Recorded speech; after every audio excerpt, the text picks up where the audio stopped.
ফেরেশতাগুলি তোমার বাড়ির উপরে কোরআন শোনার জন্য নাজিল হয়ে গেছে। তিলকাল মালাইকা ফেরেশতা। আল্লাহ রাসূল বললেন উযাইর ইবনে হুদাইর, তুমি যদি কোরআনটা ফজর পর্যন্ত পড়তে, দিনের আলো হওয়া পর্যন্ত পড়তে, ফেরেশতাগুলি আপন জায়গা থেকে 1 ইঞ্চি পরিমাণ সুতা পরিমাণ নড়াচড়া করতো না। দুনিয়াবাসী ফজরের পরে নিজের চোখ দিয়া ফেরেশতাগুলিকে দেখতে পাইতো। তাহলে কি বোঝা গেল? কোরআন শুধুমাত্র আমাদের কাছে ভালো লাগে এরকম নয়, কোরআন এটা ভালো লাগে ফেরেশতাদের কাছেও। কার কাছে? ফেরেশতাদের কাছে ভালো লাগে। জিনদের কাছে ভালো লাগে না? অবশ্যই জিনদের কাছেও ভালো লাগে। সূরা নাজিল করে দিয়েছেন আল্লাহ রাব্বুল আলামিন, কুল উহিয়া ইলাইয়া আন্নাহু ইসতামা'a নাফারুম মিনাল জিন, কুল উহিয়া ইলাইয়া আন্নাহু ইসতামা'a নাফারুম মিনাল জিন্নি ফাকালু ইন্না সামি'না কুরআনান আজাবা। এই সূরার শানে নুজুল অনেক লম্বা, শর্টকাট বলি। জিনগুলো আগে আসমান থেকে যেটা ফাইসালা হইতো ওইটা সংবাদ তারা শুনতো। হঠাৎ করে একদিন দেখে যে সংবাদ তো শোনা যায় না, সমস্যা হয়। উল্কা যেগুলো আছে এইগুলা তাদের উপরে নিক্ষেপ হয়, তারকারাজি নিক্ষেপ হয়, তারা উপরে যাইতে পারে না। ফেরেশতারা বলল দুনিয়াতে কোনো একটা ঘটনা হয়ে গেছে হয়তোবা, না হয় আমরা ওই সংবাদ কেন শুনতেছি না। ফেরেশতারা জিনরা পুরা দুনিয়াতে বিচরণ করলো, ঘুরে ঘুরে ঘুরে ঘুরে এক জায়গায় গিয়ে দেখে আল্লাহ রাসূল দাঁড়ায়া কোরআন তেলাওয়াত করেন এবং তারা কান লাগায়া শুনলো।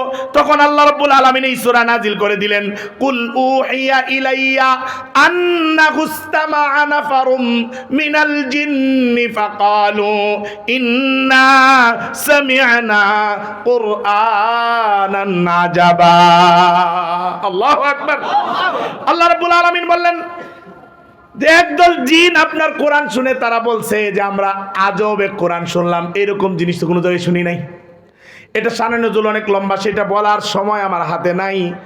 এটা শানে নজুল অনেক লম্বা। যাই হোক, এরপরে এই জিনের পরে দাওয়াতির কার্যক্রম, জিনেরাও মুসলমান হয়েছে। যাই হোক, তো কোরআনের ফজিলত বলতেছিলাম, দুনিয়াতেই ফজিলত শেষ নয়। মুসনাদে আহমদের এক লম্বা হাদিসের বর্ণনা, রাসূলুল্লাহ সাল্লাল্লাহু আলাইহি ওয়াসাল্লাম বলেন, ইন্নাল কুরআনা ইয়ালকা সাহিবাহু ইয়াউমাল কিয়ামাহ। মদিনার রাসূল বলেন, কাল কিয়ামতের দিন কোরআন সাহেবে কোরআনের সঙ্গে সাক্ষাৎ করবে, মুলাকাত করবে। সাহেবে কোরআনের সঙ্গে কখন সাক্ষাৎ করবে? হিনা ইউনশাক্কু আনহু কবরুহু, যখন আমাদের উপর থেকে, সাহেবে কোরআনের উপর থেকে যখন নাকি কবরকে ফাটানোর পরে মাইয়তকে বের করা হবে, তখন কোরআন গিয়ে সাক্ষাৎ করবে। কার রাজুলিস সাহিতি, একজন একেবারে দুর্বল রক্তহীন মানুষের মতো একজন গিয়ে সে সাক্ষাৎ করবে। কোরআন জিজ্ঞাসা করবে, হাল তারিফুনি, এই মিয়া তুমি আমাকে চিনো নাকি? ওই লোকটা বলবে, ফায়াকুলু লাহু লা আরিফুকা, না আমি তোমাকে তো চিনি না। কোরআন তখন তাকে বলবে, তুমি চিনো না, আমি হলাম আনা সাহিবুকাল কুরআন। এ বনি আদম, আল্লাহর বান্দা, আমি তো ওই কোরআন, আল্লাযী আযমাতুকা বিল জাওয়াহির, আমি ওই কোরআন যেই কোরআনের হুকুমের কারণে রমজান মাসে তুমি দিনের বেলা খাবার ভক্ষণ করতে পারো নাই, পানি পান করতে পারো নাই। আমি ওই কোরআন ওয়াসহারতুকা লাইলাকা, এবং রাত্রি বেলায় তুমি ঠিক মতো ঘুমাইতে পারো নাই, তারাবির নামাজ, নফল নামাজ, কোরআন পড়তা দাঁড়ায়া দাঁড়ায়া। আমি ওই কোরআন ওয়াইন্না কুল্লা তাজিরিন মিন ওয়ারাই তিজারাতিহি, প্রত্যেক ব্যবসায়ী তার ব্যবসা দ্বারা লাভবান হইতে চায় কিনা? চায়। সেই দিন কোরআন বলবে প্রত্যেক ব্যবসায়ী তার ব্যবসা দ্বারা লাভবান হয়।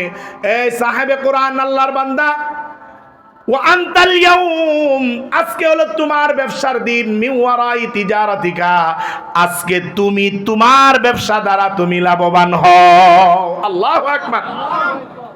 এটা বলার পরে ফায়ুতাল মুলকা বিয়ামিনিহি, সাহেবে কোরআনের ডান হাতের মধ্যে আল্লাহ রাব্বুল আলামিন রাজত্ব দান করবেন। শুধু বাংলাদেশের ক্ষমতা বা এই গাজীপুরের ক্ষমতা এরকম নয়, সর্বশেষ যে জান্নাতি হবে 10টা দুনিয়া পরিমাণ জান্নাত তাকে দিবে। তাহলে যে বড় হবে তার কতটুকু জায়গা হবে? এই পুরাটা জায়গার রাজত্ব ওই সাহেবে কোরআনের হাতের মধ্যে আল্লাহ রাব্বুল আলামিন দিয়ে দিবেন।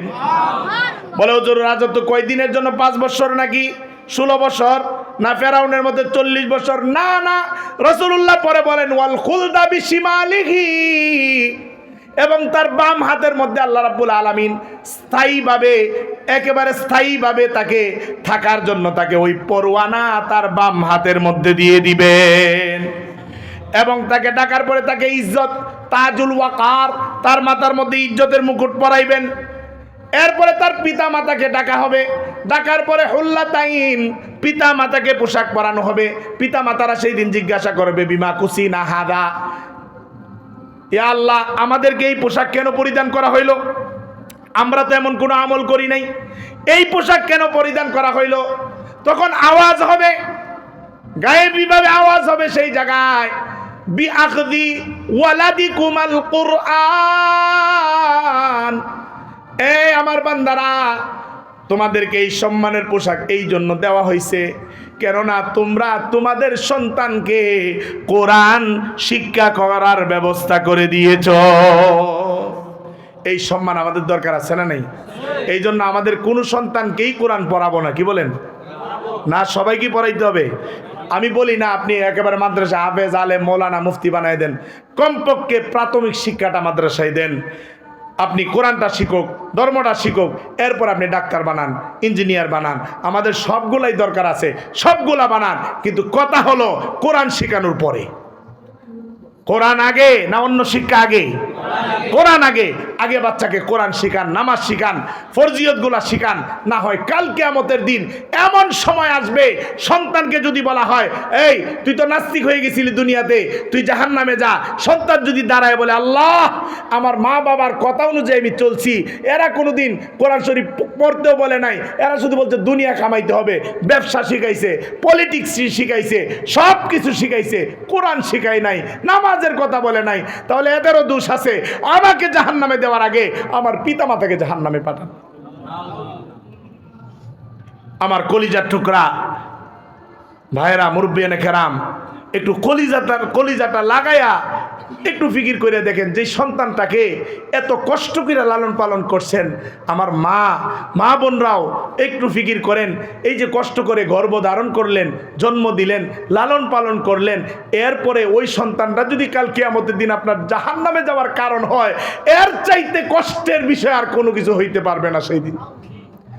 একটা মেয়েকে যখন বাবায় বিবাহ দেয়, 15-20 বছর লালন পালন করার পরে যদি ওই স্বামীর বাড়ি কর্তৃক যখন মেয়ের উপরে নির্যাতন হয়, কতটুক কষ্ট বাবার কলিজায় লাগে এটা বাবা মা আর আল্লাহ ছাড়া কেউ জানে।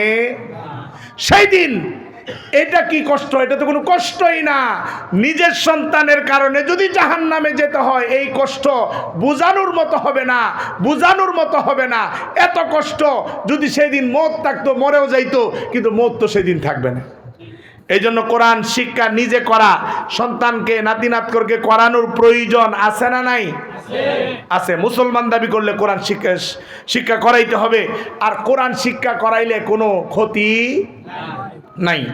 সূরা ফাতির 29 নম্বর আয়াত, আল্লাহ রাব্বুল আলামিন বলেন, ইন্নাল্লাযীনা ইয়াতলুনা কিতাবাল্লাহি ওয়া আকামুস সালাতা ওয়া আতাউয যাকাতা ওয়া আনফাকু মিম্মা রাযাকনাহুম সিররাও ওয়া আলানিয়াহ ইয়ারজুনা তিজারাতান লান তাবুর। আল্লাহ রাব্বুল আলামিন বলেন, 3টা ব্যবসার মধ্যে কোনো লস নাই। আলোচনা একেবারে শেষ দিকে চলে আসছি, আলোচনা শেষ হয়ে যাবে, দোয়া হয়ে যাবে।